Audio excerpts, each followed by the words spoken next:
Hi hello.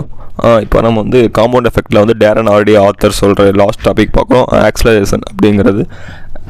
Acceleration அப்படின்னா வந்து author வந்து நமக்கு நம்மளோட கோல்ஸ் நம்மளோட ஆசைக்கு ஏற்ற மாதிரி ஒரு ஸ்டெப்பை எடுத்து வைக்கிறதுக்கு நமக்கு என்ன ஆக்ஸலேட் நமக்கு என்ன மோட்டிவ் வேணும், இல்லை நம்ம அதுக்கு அது எப்படி செயல்படுத்தணுங்கிறத வந்து இதை சொல்லியிருப்பார்.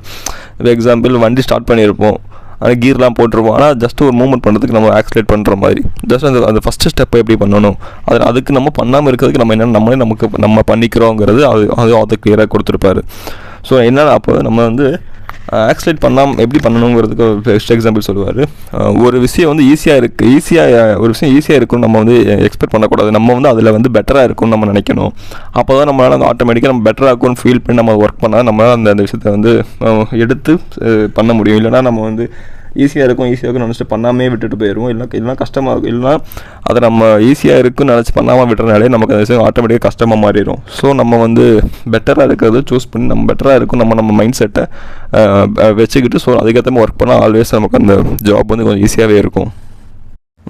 அண்ட் அப்புறம் வந்து நமக்கு வந்து நம்ம வந்து யார் கூட நம்ம கம்பேரிசன் பண்ணிக்கணும்னா நம்ம கூட நம்ம கம்பேரிசன் பண்ணிக்கணும். நம்ம தான் டஃப் காம்படேட்டர். அப்போ தான் நம்மளோட ரிசல்ட்ஸ் வந்து மல்டிபிள் ஆகும். அப்போ தான் நம்மளோட அவுட்புட்ஸ் வந்து நல்ல இது வரும். ஸோ நம்மளை வந்து அப்டேட் பண்ணிப்போம், நம்ம ஸ்கில்ஸை இம்ப்ரூவ் பண்ணிப்போம். ஸோ அதுக்கு வந்து ஒரு டஃப் காம்படிட்டர் நம்ம அடுத்தவங்க கூட வச்சோம்னா நம்ம வந்து அவங்க அப்படி பண்ணணும் அவங்களை தோக்கடிக்கணும்னு சொல்லி நம்ம வந்து நம்மளோட கேமை விட்டுருவோம். ஸோ நம்ம நேற்று நான் 10 ரன் அடித்தேன், இன்றைக்கி 100 ரன் அடிப்பேன், இன்றைக்கி 20 ரன் அடிப்பேன்.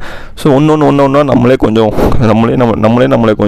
மோட்டிவேட் பண்ணிக்கிட்டோம், நம்மளே கொஞ்சம் ரிசல்ட்ஸை கெயின் பண்ணிட்டோம். ஆட்டோமேட்டிக்காக நமக்கு அவுட்புட் எல்லாமே நல்ல விதமாக தான் வரும். ஸோ இதுவுமே வந்து ஆத்தர் சூப்பராகவே எக்ஸ்பிளைன் பண்ணியிருப்பார். இதுக்கு ஒரு பெஸ்ட் எக்ஸாம்பிள் நமக்கே காம்படிட்டருங்க. பெஸ்ட் எக்ஸாம்பிள் பார்த்தீங்கன்னா வந்து கிரிக்கெட்லேருந்து கேஎல் ராகுல் எடுத்துக்கோங்க. கேஎல் ராகுல் என்ன ஓப்பனிங் இறக்கிவிட்டா ஓப்பனிங் ஆடுவார், 1 டவுன் பண்ணால் 1 டவுன் ஆடுவார், கீப்பிங் பண்ண சொன்னால் கீப்பிங் பண்ணுவார், 5 டவுன் 4 டவுன் இறக்க சொன்னால் 4 ரன் பண்ணுவார், அங்கேயே இறங்குவார். இதே வந்து ஃபீல்டிங் பண்ண சொன்னால் ஃபீல்டிங் பண்ணுவார். அவர் பவுலிங் மட்டும் தான் போடாமல் இருக்கார். ஆனால் கேஎல் ராகுல் பாருங்கள் எல்லாமே பண்ணுவார். ஸோ அவர் வந்து அவருக்கான ஆக்ஸலரேஷன் வந்து அவர் எங்கே இறக்கிட்டாலும் அவரால் சர்வே பண்ண முடியும். அவர் ஓப்பனிங் மட்டும் ஆடுவேன்னு சொல்லவே முடியாதா? ஸோ அவரை நம்பி நம்ம எங்கே வேணால் இருக்கலாம்.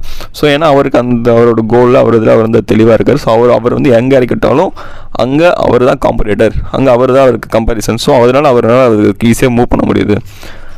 அப்புறம் வந்து நம்ம லேர்ன் பண்ணுற எல்லா விஷயத்தையும் நம்ம வந்து அது ஆக்ஷன்ஸில் காட்டணும், அதை வந்து நம்ம செயல்படுத்தணும். இதே நம்ம செயல்படுத்தாமல் நம்ம லேர்ன் மட்டும் பண்ணிக்கிட்டே இருந்தோம் அப்படின்னா லேர்ன் பண்ணுற எல்லா விஷயமும் நமக்கு யூஸ்லெஸ் தான். சைக்கிள் ஓட்ட கற்றுக்கிட்டு சைக்கிளை ஓட்டாமல் இருக்கிறது நமக்கு அது யூஸ்லெஸ் தான்.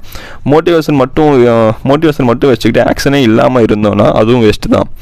நான் அது பண்ணுவேன் இது பண்ணுவேன் வாயில் வர சுட்டுட்டு அந்த விஷயத்தை நம்ம பண்ணாமல் இருந்தோம்னா அது நமக்கு எல்லாமே யூஸ்லெஸ் தான். ஐடியாஸை வந்து நம்ம இன்வெஸ்டே பண்ணாமல் இருந்தாலும் வேஸ்ட்டு தான் நமக்கு. ஏன்னா ஒரு நாளைக்கு மெனி ஐடியாஸ் டெவலப் ஆகும், மெனி ஐடியாஸ் பறக்கும், நிறைய ஐடியாஸ் வந்து பூமியில் வரும், ஆனால் எல்லாமே வேகமாக செத்து போயிடும். அப்போ வேகமாக சாகிறதுக்கு நமக்கு என்ன ஐடியாஸ், அதுக்கு எதுக்கு நம்ம ஐடியாஸ் நம்ம க்ரியேட் பண்ண, அதுக்கு எதுக்கு நம்ம யோசிக்கணும்?